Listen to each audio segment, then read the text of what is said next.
Welcome back everyone.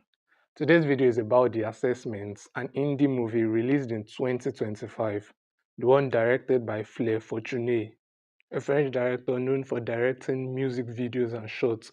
So this was in fact her first featured directorial debut. You can say she is somewhat of a good candidate for this movie, owing to the fact that she did state in an interview going through rounds of IVF before getting a child. Because we had been through IVF and This is where the synopsis of the movie comes in. A film set in a distant future where people's lives are controlled, most importantly, giving birth. It features a couple, Mia, played by Elizabeth Olsen, and Haryan, played by Imesh Patel, who is assessed within 7 days by Virginia, the assessor, starring Alicia Vikander.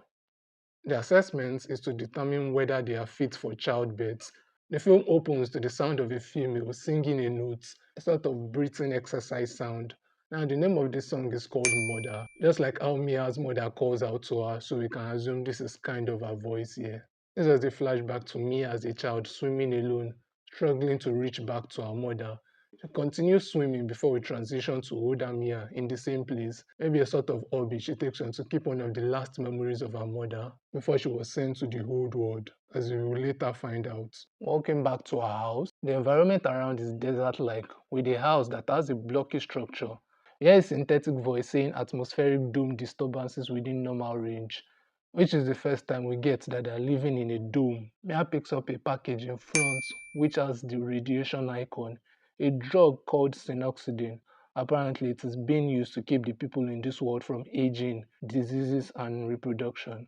I'll get into how this world works later.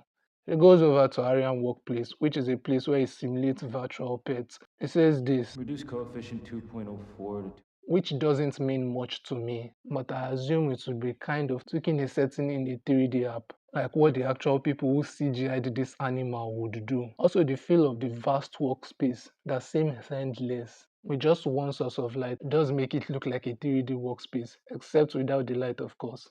Mia tells him how the new synthetic voice called Shoes sounds like his mother, which is true. Indira Verma, the woman who plays his mother in this movie, also voice Shoes. Next scene, Mia wears blue clothing, just like her husband did, and we can gather that this is the color they use when working. Maybe not generally in this world, but for Mia and Harrian. In a garden lab, we get this plant, which is an orchid, meant for trapping insects, hence the reason why it looks like one. The insect gets trapped from the top and is forced to crawl out the other end, in the process pollinating these plants and being loaded with new pollens for the next cycle. In the night, we see their room lit and decorated with red lights, the kitchen with green table, and most of the places has color like this that stands out. The director explains. left. So then it's all concrete. Then it's like the windows, it's stained glass.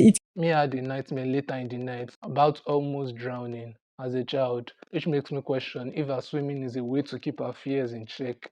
She goes over to her garden lab and we get this imagery of something moving in the sky.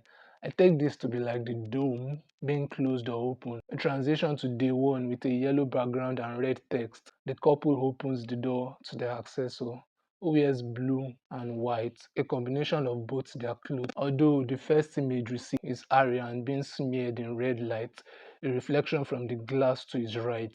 Virginia tells them about being in the top 1% and that they qualify for in-person assessment, which when you summarize this is an acronym for Alicia's sort of robotic acting comes in here, just like in Ex Machina.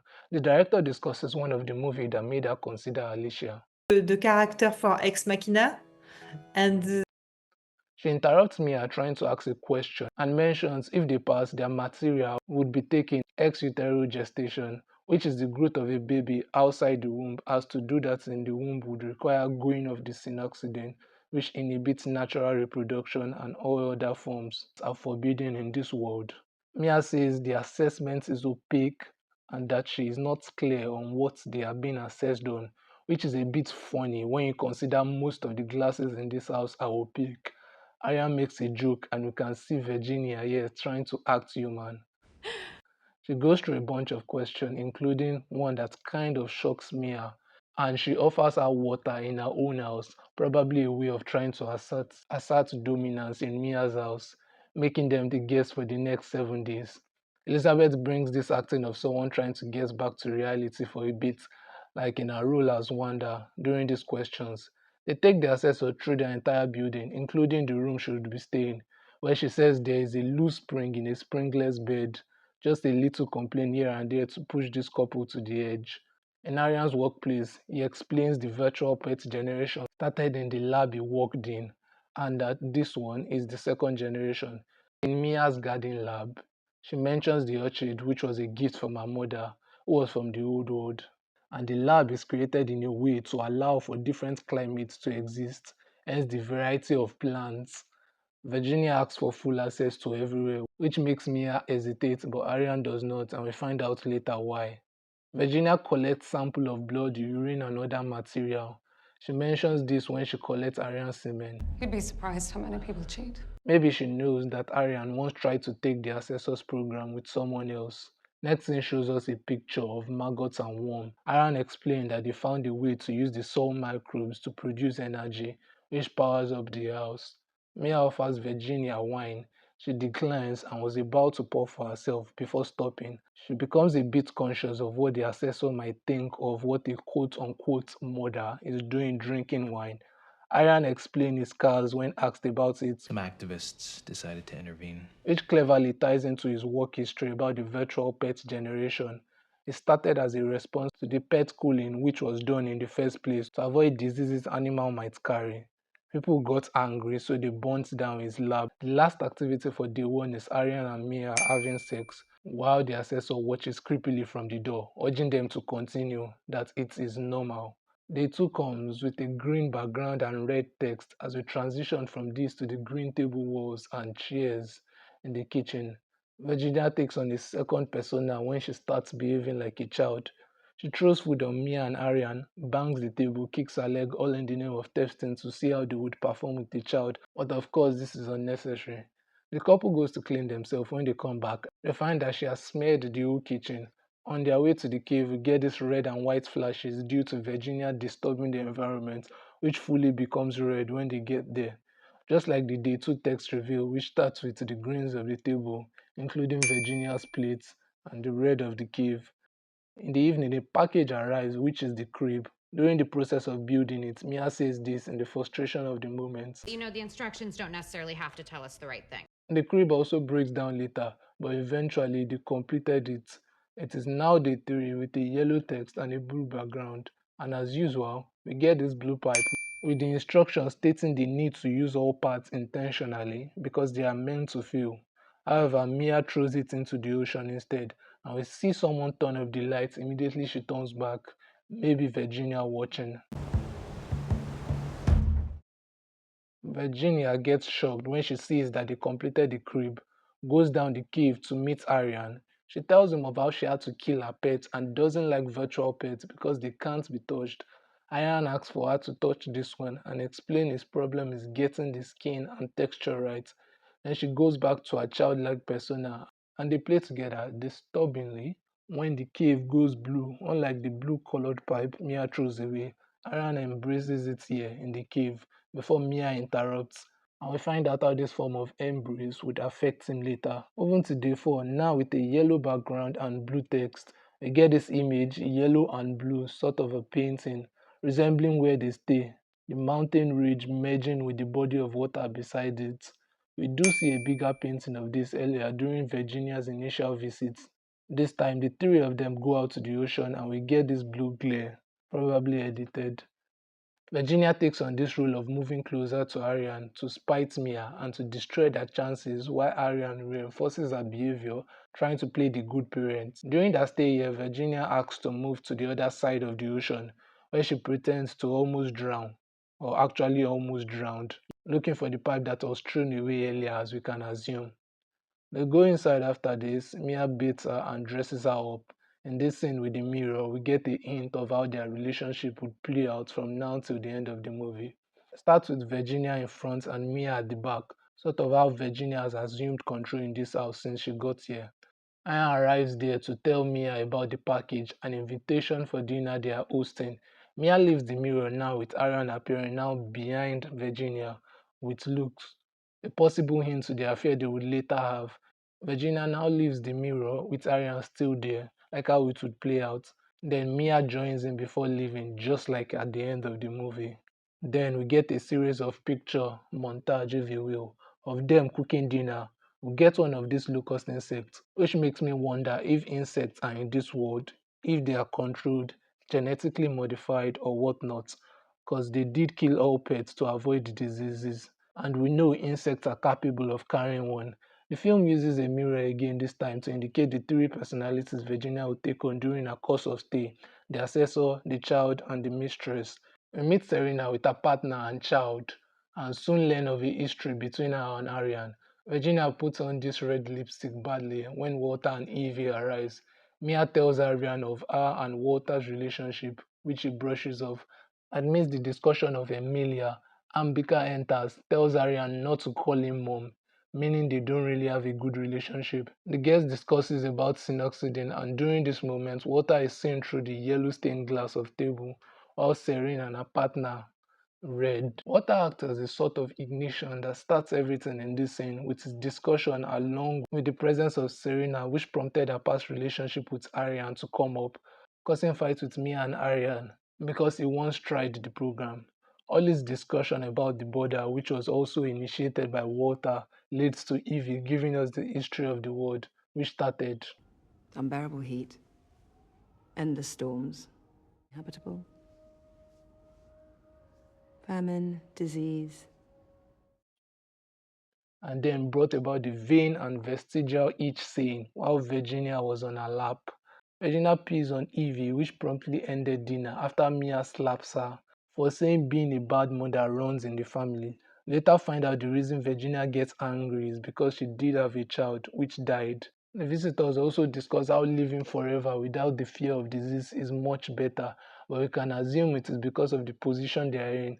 Serene and Holly won't be saying this if they didn't have a child, because living endlessly with the longing for a child will hurt them. While Evie, who comes from the old world, doesn't care for a child because she supports population reduction.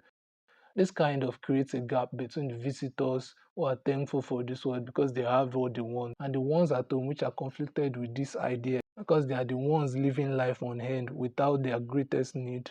Mia confronts Arian after talking Virginia in about his past assessor trial, which he mentions was just another detail, and that he was afraid she wouldn't want to do it with him after hearing of it.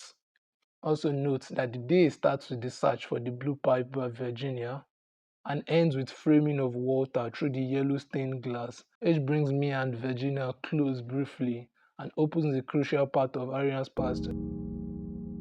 Now day 5, a red background and blue text, as we usually associate red with danger. The movie tells us to associate this day as one of them, when things start to break apart. We start the day with Arian in his usual blue clothes, when we get a call from Shoes about Mia's sister being sick, but it is a clot, so not really a disease, but still a possible way people can die in this world. In the night, Arya struggles to sleep alone when Virginia enters the room and lies on him. Now, you could say she was taking advantage of him, and we could say he tried to fight back. He did ask if this was part of the assessment, to which she ensured secrecy. This is when he gave in a little and stopped resisting. Mia arrives late back home after she discovered it was a name mix-up, which of course was set up by the assessor, we can assume. Mia now stays in the middle of the bed, repositioning her as the baby in the relationship now, unlike the previous day where Virginia stays in the middle, or the beginning of the film where they look like a couple who couldn't be broken apart, a yin and yang figure sort of. Day 6 comes by, blue background and red text, as we go from this to the red sauce being dumped in a bowl of white, just like the previous scene when Aryan's white gets stained by red. Aryan changes the color of his clothes here, actually one of the few times he does not wear blue.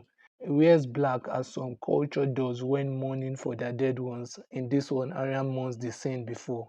Mia tells Aryan to keep an eye on Virginia while she goes to swim. This scene precedes the one where Virginia looks at the three-way split mirror, trying to smile, but unable to, so she just chuckles for what is about to come. She draws something on the sand with the blue pipe. We can assume she got it from the ocean. We get this intercutting of Aryan trying to build something, perfect it. with Virginia disabling safety protocols to Mia's garden lab with intent to destroy. She sings this song, She had this one. titled Once There Was a Pretty Fly by Betty Benson and Kitty White.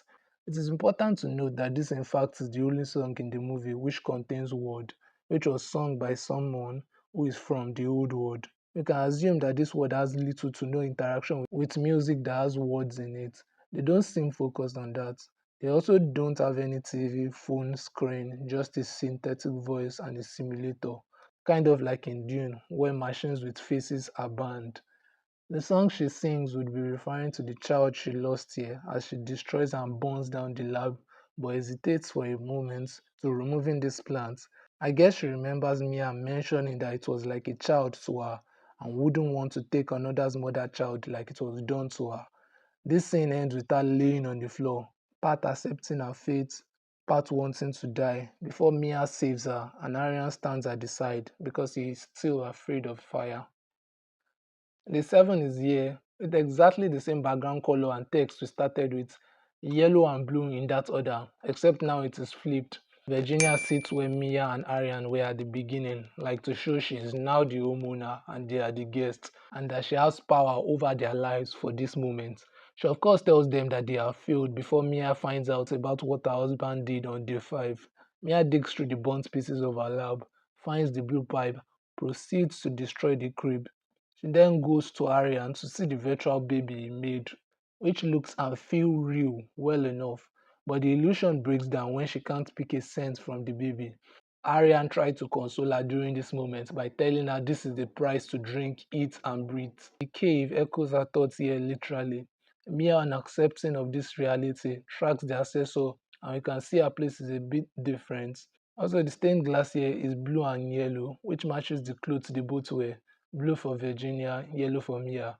Mia mentions her saving Virginia and thought that they made a connection in the moment, and also her real name, which is Grace. This whole scene with the yellow and blue stained glass, which reflects light of its respective color, including Mia and Virginia, with their yellow and blue clothes, plays out like this. Mia in yellow light tells Grace about saving her. You can akin this moment to the one of hope, Mia looking for answer and hoping to find, and you can associate the color with the crib, which was yellow, something that gave the couples hope, and water, which was viewed through a yellow stained glass when he brought up the possibility of life in the old world, where Mia is planning to go after this. While Grace is in blue light, one of destruction, like the pipe that was used in destroying the lab. Grace mentions everyone feels in this moment that the program is meant to give couples hope, a way of keeping control by giving people false chances. She mentions the last time anyone passed was 6 years, which is when Mia walks over to her bedside, encased in blue light now, losing her hope, while Grace is now in yellow, a place of power for her, but steps back shortly after. When Mia asks what she gets from this, she mentions a child, then walks closer to the door with yellow light illuminating her, a sense of hope for a moment. Mia laughs because she knows Grace is in denial. As they discuss Grace's previous child who died, she walks back to meet Mia this time, now both in blue light. A bit of yellow light on Mia's face when she mentions a chance of life in the old world, but Grace declines, stating that she is too old, which means when the synoxidine wears off, our immune system won't be strong enough to withstand the conditions of the old world. Please note that this is how I choose to interpret the scene and not necessarily what the director might have intended. From here on, the film ends with Mia going into the old world while submitting her synoxidine, which is necessary for passing through the border that separates both worlds. Grace would move on to the next family before jumping out of the building shortly, which is no surprise because there has been indication to this. Arian would remain in the house, now playing with his virtual daughter. He also created a virtual Mia. The film ends with To May, which is the name of the director's daughter. That is all for now, and see you later.